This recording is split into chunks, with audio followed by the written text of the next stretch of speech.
Assalamualaikum warahmatullahi wabarakatuh. Alhamdulillahilladzi arsala rasulahu bil huda wa dinil haqq liyudhhirahu 'alad dini kullihi walau karihal musyrikun. Asyhadu an la ilaha illallah wahdahu la syarika lah wa anna Muhammadan abduhu wa rasuluh. Qala Allah 'azza wa jalla يا أيها الذين آمنوا اتقوا الله حق تقاته ولا تموتن إلا وأنتم مسلمون اللهم صل وسلم على محمد وعلى آل محمد كما صليت على إبراهيم وعلى آل إبراهيم إنك حميد مجيد. Saudaraku seiman dan seislam, kaum muslimin dan muslimah yang dirahmati Allah. Semua di antara kita akan melewati satu tempat yang sekarang kita tempati kanan kiri kita, yaitu kuburan. Inilah yang dikatakan oleh Rasulullah sallallahu alaihi wasallam, "Innal qabra awwalu manzilatin min manazilil akhirah." Sesungguhnya kuburan adalah rintangan pertama kali akhirat. Wa iyanju minhu fama ba'dahu aisar. Jika selamat di tempat alam kubur ini, maka setelahnya lebih mudah. Wa illam yanju fama ba'dahu asyad. Dan kalau tidak, maka setelahnya lebih mengerikan. Makanya Utsman ibnu Affan radhiyallahu an pernah menangis ketika diingatkan tentang alam kubur. Lalu ditanya, "Wahai Utsman ibnu Affan, dituturkan kepadamu tentang surga neraka, kamu tidak menangis. Sementara diingatkan tentang alam kubur menangis." Apa kata beliau? Innal qabra awwalu manzilatin min manazilil akhirah. Sesungguhnya kuburan adalah tempat rintangan pertama kali akhirat. Wa iyanju minhu, maka setelah siapa yang sukses di situ, maka setelahnya akan lebih mudah. Wa illam yanju minhu, jika tidak, maka setelahnya lebih mengerikan. Kemudian dia membacakan hadis Rasulullah sallallahu alaihi wasallam lagi, "Ma ra'aitu mandaran afdha qattun minal qabr." Saya tidak pernah melihat pemandangan yang sangat mengerikan kecuali kuburan. Kaum muslimin yang dirahmati oleh Allah Subhanahu wa taala. Inilah yang membuat Umar ibn Abdul Aziz, seorang khalifah di antara sekian khalifah yang adil.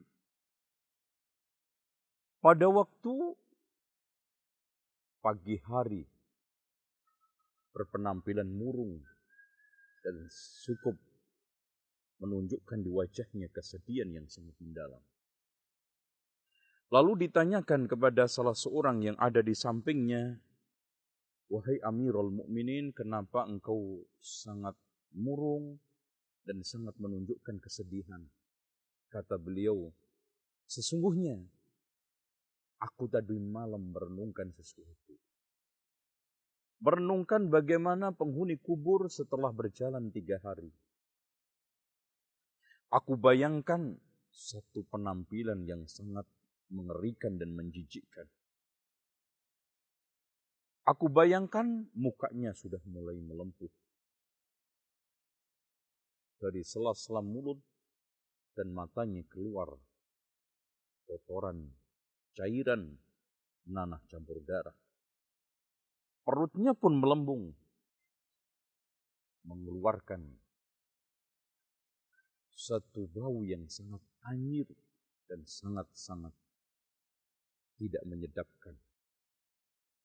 Walaupun dulunya sangat tampan, walaupun dulunya serba wangi, menghiasi dirinya. Itulah kaum muslimin yang dirahmati oleh Allah Subhanahu wa taala. Maka kita mau tidak mau akan memasuki pintu yang satu ini, yaitu alam kubur. Yang tipenya tidak ada kecuali 2x1. Siapapun yang kaya dan yang miskin, yang pejabat dan yang rakyat, yang tua dan yang muda, akan memasuki alam ini. Bahkan kata Rasulullah Sallallahu Alaihi Wasallam di dalam hadisnya yang sahih, kun fid dunya ka'annaka gharibun aw 'abiru sabil. Jadilah kamu di dunia ini seperti perantau. Yang namanya perantau pasti terngiang-ngiang dan angan-angannya kembali ke kampung halamannya. Otomatis biarpun di Jakarta umpamanya gelandang, yang paling penting pulang kampung, friend. Dengan demikian, sejauh manusia melarikan diri dari Allah, pasti suatu ketika inna lillahi wa inna ilaihi raji'un. Kita ini milik Allah dan suatu ketika akan kembali kepada Allah Subhanahu wa taala. Dengan demikian, tidak ada satupun manusia yang bisa mengelak. Bahkan kata Rasulullah sallallahu alaihi wasallam, "Man ahabba liqa Allah, ahabballahu liqa'ahu." Barang siapa yang rindu ketemu Allah Subhanahu wa taala, maka Allah pun rindu kepadanya. Wa man kariha liqa Allah kariha liqa'ahu. Barang siapa yang sekarang ini tidak suka ketemu Allah, maka Allah juga tidak akan suka ketemu. Makanya Allah Subhanahu wa taala menganjurkan kepada Nabi Muhammad, "Qul innal mauta alladhi tafirruna minhu fa innahu mulaqikum, thumma turadduna ila 'alimil ghaibi wasyahadah, fayunabbi'ukum bima kuntum ta'malun." Katakan Muhammad, sesungguhnya kematian yang kalian melarikan diri darinya, suatu ketika pasti kalian akan ditemuinya. Kemudian kalian akan dikembalikan kepada yang mengetahui, yang gaib dan yang nampak. Kemudian diceritakan kepada kalian semua apa yang kalian kerjakan. Dengan demikian, kaum muslimin yang dirahmati oleh Allah Subhanahu wa taala, aynama takunu yudrikkumul maut walau kuntum fi burujin musyayyada. Di mana saja kalian akan ditemui oleh kematian, di mana saja kalian berada, walaupun Anda bersembunyi di gedung yang sangat kokoh dan kuat. Dengan demikian, yang penting adalah persiapan. Inilah nasihat sang penyair, tazawwad bittuqa fa innaka la tadri idza janna al-lailu fa hal ta'ishu ila al-fajri. Berbekalah kalian dengan ketakwaan, kalau sudah masuk malam, jamin enggak umurmu sampai pagi? Tidak akan bisa. Wa kam min salimin mata bi ghairi illatin. Berapa banyak orang yang sehat mati tanpa sebab penyakit. Wa kam min syakimin 'asha hinan minad dahri. Dan berapa banyak orang yang sakit-sakitan tak mati-mati. Wa kam min fata yusbihu wa yumsi aminan. Berapa banyak pemuda yang sehat segar bugar, pagi sore merasa aman, kain kafannya sudah digunting-gunting dia tidak tahu. Persiapan bukan berarti menjelang pensiun kita bikin lubang-lubang kuburan. Atau kita kunjungin setiap minggu. Tetapi persiapan adalah perbuatan. Persiapan adalah ketakwaan. Persiapan adalah bagaimana kita ketemu Allah. Yang kata Allah Subhanahu wa ta'ala, "Faman kana yarju liqa'a rabbih faly'amal 'amalan salihan wa la yusyrik bi'ibadati rabbih ahada. Amal soleh tidak menyekutukan Allah, berarti berbekal tauhid. Sampai akhirnya, man kana akhiru kalamihi la ilaha illallah, dakhalal jannah. Inilah hakikat daripada apa yang dikatakan oleh Rasulullah sallallahu alaihi wasallam. Idza dakhala an-nurul qalban fashaha wan syarah. Jika sekarang cahaya iman sudah masuk ke dalam hati, maka hati akan lapang, jiwa akan tenang. Maka pada saat itu sahabat ditanya, wa ma'alamatu dzalika ya Rasulullah? Apa tanda-tandanya wahai Rasulullah? Rasulullah SAW menegaskan, al-inabatu ila daril khulud. Siap siaga untuk kembali kepada kampung penuh dengan kekekalan, yaitu akhirat. Wattajafi an daril ghurur, dan siap-siap meninggalkan kampung penuh penipuan, dan yang semuanya sifatnya adalah sementara. Wal isti'dadu lil mauti qabla nuzulihi, dan siap mati sebelum datangnya. Saudaraku seiman dan seislam yang dirahmati oleh Allah Subhanahu wa taala. Tidak ada sesuatu yang paling menghambarkan kelezatan, menghancurkan kenikmatan kecuali kematian. Disinilah Rasulullah sallallahu alaihi wasallam sering mengingatkan kita, aksiru min dzikri hadimil ladzat, perbanyaklah kalian mengingat sesuatu yang menghancurkan kelezatan. Waqila al-maut, Rasulullah SAW telah ditanya, maka Rasul menjawab, al-mautu, kematian. Kematianlah yang sekarang nikmatnya hubungan suami istri menjadi hambar, lezatnya makanan menjadi tidak enak, dan semua orang sudah tidak minat lagi untuk bernafsu mengejar dunia.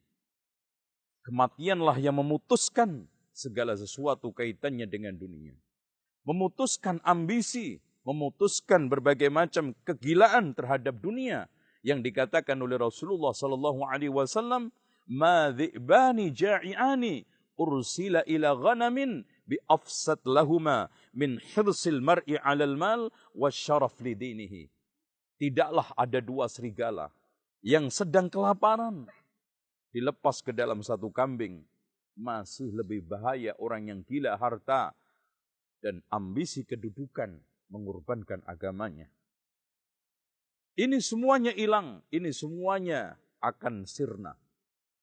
Perhatikan wahai saudaraku, keduniaan yang kalian impikan dan karir yang kalian kejar, kemewahan yang kalian dambakan, dan kesuksesan yang kalian ukir, suatu ketika akan dibatasi oleh yang namanya al-maut, yaitu kematian. Mengingat kematian banyak sekali faedahnya. Di antaranya katanya Abu Ali Ad-Daqqaq, yang pertama menyegarakan kita bertaubat kepada Allah Subhanahu wa taala, karena pada akhirnya manusia tempatnya dosa, manusia tempatnya salah, manusia tempatnya berbagai macam kotoran-kotoran maksiat. Makanya Rasulullah sallallahu alaihi wasallam mengatakan, kullu bani Adam khatta'un, setiap anak Adam adalah salah, wa khairul khatta'ina tawwabun, dan sebaik-baik yang salah adalah yang bertaubat. Kita bertaubat supaya kita sekarang ini tinggal dan menempati tempat seperti ini, damai penuh dengan ketenangan. Karena ini bisa menjadi liang di antara sekalian riang Raudhatul Jannah, tetapi ini juga bisa menjadi liang nar, neraka di antara neraka jahanam. Dan kedua, membuat kita semangat ibadah.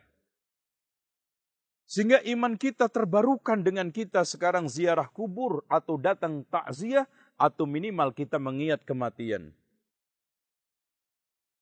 Sehingga selama ini iman yang sudah mulai memudar, kesemangatan ibadah yang sudah mulai loyo, dan juga keinginan berbuat baik sudah mulai kendor, maka diingatkan, dikuatkan kembali dengan kematian. Maka kata ada dalam suatu riwayat, kafa bil mauti wa'idha, cukuplah kematian itu sebagai penasihat utama kita. Kemudian yang ketiga, faedah daripada mengingat kematian adalah menumbuhkan sikap qanaah. Menumbuhkan sikap syukur kepada Allah Subhanahu wa taala. La in syakartum la azidannakum wa la in kafartum inna adzabi lasyadid. Ternyata kenikmatan Allah itu sangat banyak. Wa in ta'uddu ni'matallahi la tuhsuha. Kalau kamu menghitung kenikmatan Allah Subhanahu wa taala, tidak akan bisa menghitungnya. Dan kenikmatan itu ada 3 macam.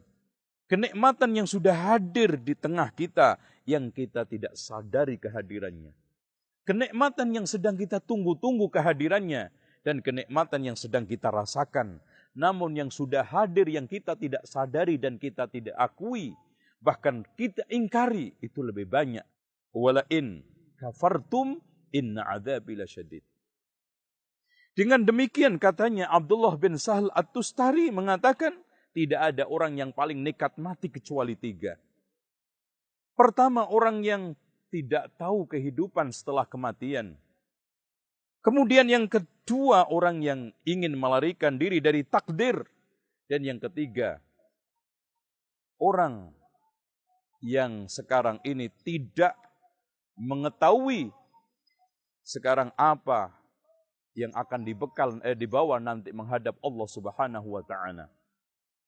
Dengan demikian, orang yang tidak mengetahui kehidupan setelah kematian, orang yang ingin melarikan diri dari takdir Allah Subhanahu wa taala, ini orang cenderung meremehkan kematian. Dikiranya tempat kematian merupakan satu tempat istirahat, ya, tempat untuk melarikan diri dari tanggung jawab dunia. Akhirnya bunuh diri. Akhirnya sekarang ini mati menjadi pilihan kaum muslimin yang dirahmati oleh Allah Subhanahu wa taala. Kata sang penyair, "Lau anna idza mitna turikna, lakana al-mautu ghayata kulla syai'in." Kalau seandainya setelah kita meninggal dunia dibiarkan, tidak ada pertanggungjawaban, maka kematian akan menjadi tujuan semua orang. Walakinna idza mitna bu'ithna, akan tetapi ketika setelah kita meninggal dunia akan dibangkitkan, wa nus'alu ba'dahu an kulli syai'in, akan ditanya tentang segala sesuatu. Makanya Allah Subhanahu wa taala akan menanyakan nikmat sekecil apapun yang telah diberikan kepada kita. Tsumma latus'alunna yawma idzin 'anin na'im. Saudaraku seiman yang dirahmati oleh Allah Subhanahu wa taala. Keinginan semua orang untuk lepas dari dunia ini dengan membawa husnul khatimah. Dan perlu diketahui bahwa kata Rasulullah sallallahu alaihi wasallam, "A'maru ummati ma baina sittina ila sab'in wa aqalluhum man yajuzu dzalika." Umur umatku antara 60 sampai 70. Sedikit sekali yang lebih dari itu. Dan setelah itu, Allah Subhanahu wa ta'ala akan kembalikan. Dan kalau seandainya kita mati hari ini, dan kiamat kurang 2 juta tahun umpamanya, Masya Allah. Berarti, subhanallah, ya, umur kuburan tok saja 2 juta. 2 juta tahun. Dia kalau seandainya kurang 2 juta. Bagaimana kalau seandainya kiamat kurang 3 juta, 4 juta. Bayangkan. Betapa sementaranya kita di dunia dan betapa lamanya penungguan akhirat. Belum lagi kita akan hadapin mahsyar. Belum lagi kita hadapin mizan. Belum lagi kita hadapi yaumul ard. Dihisap oleh Allah sekian miliar manusia satu persatu. Belum lagi kita meniti sirat. Belum lagi kita nanti masuk surga dan neraka. Inilah kehidupan setelah kematian. Rintangan setelah kematian yang pasti akan dilalui oleh manusia. Tapi perhatikan, wahai saudaraku yang dirahmati oleh Allah Subhanahu wa ta'ala. Husnul khatimah ada sebabnya, su'ul khatimah ada sebabnya. Katanya Imam As-Suyuti, bahwa sebab su'ul khotimah sangat banyak sekali, tetapi su'ul khotimah didominasi oleh 4 perkara. Yang pertama kali orang tersebut menyia-nyiakan sholat. Kemudian yang kedua, kecanduan khamr. Dan yang keempatnya, suka main perempuan. Dan yang ketiganya, suka melakukan usil penundaan kehormatan sesama kaum muslimin. Inilah faktor yang paling mendominasi orang mendapatkan su'ul khatimah. Ya. Menyanyiakan sholat jelas. Kemudian yang selanjutnya juga kita bisa tambah adalah durhaka kepada kedua orang tua. Menyanyiakan sholat akan membuat orang saat dia tidak sholat bisa saja meninggal dunia. Maka dicabut oleh Allah dalam keadaan tidak sholat. Dan itu merupakan suatu perkara yang sangat berat. Karena al-ahdu bainana wa bainahum as-salah faman tarakaha faqad kafar. Perjanjian antara kami dengan mereka orang kafir adalah sholat. Siapa yang meninggalkan telah kafir. Kemudian yang kedua adalah durhaka kepada kedua orang tua. Kita tahu semua bahwa betapa mengerikan dosa durhaka kepada kedua orang tua. Bahkan ketika Abu Thalib Al-Makki membagi tempat-tempat dosa, ya, ada dosa mulut yaitu ghibah, namimah, saksian palsu, ada dosa perut, memakan harta anak yatim dan yang lainnya, maka dosa durhaka kepada orang tua itu merupakan hal yang dilakukan oleh seluruh tubuh kita, bukan hanya perut kita, bukan hanya tangan kita, bukan hanya kaki kita, bahkan itu merupakan kemaksiatan yang dilakukan oleh seluruh tubuh kita. Kemudian khamr yang dikatakan di dalam suatu riwayat itu termasuk ummul khaba'ith, induknya kejahatan. Dan yang ketiga adalah orang yang suka usil kehormatan kaum muslimin. Bisa saja tadi ya melakukan pelecehan seksual, melakukan perzinaan dan yang lainnya. Adapun faktor-faktor orang mendapatkan husnul khotimah cukup banyak. Di antaranya adalah mati di atas la ilaha illallah. Dan kebaikan-kebaikan yang lainnya. Mati sedang dalam keadaan sujud. Meninggal dunia dalam keadaan umroh atau haji. Meninggal dunia sedang membaca Al-Quran. Meninggal dunia di medan jihad. Semuanya ini adalah mati di atas kebaikan. Kemudian yang kedua termasuk faktor orang bisa mendapatkan husnul khatimah adalah meninggal pada waktu hari Jum'ah atau malam Jum'ah, sebagaimana hadis yang telah dihasankan oleh Syekh Nasruddin Al-Albani di dalam kitab Sahihul Jami'is Shaghir.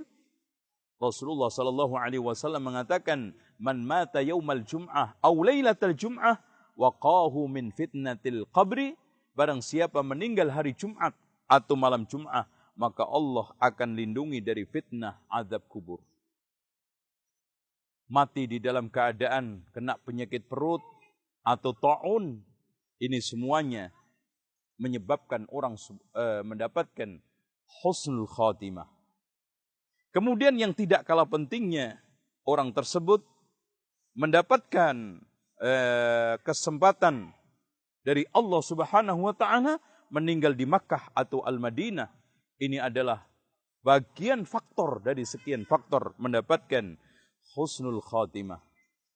Demikianlah yang bisa saya sampaikan tentang rintangan setelah kematian.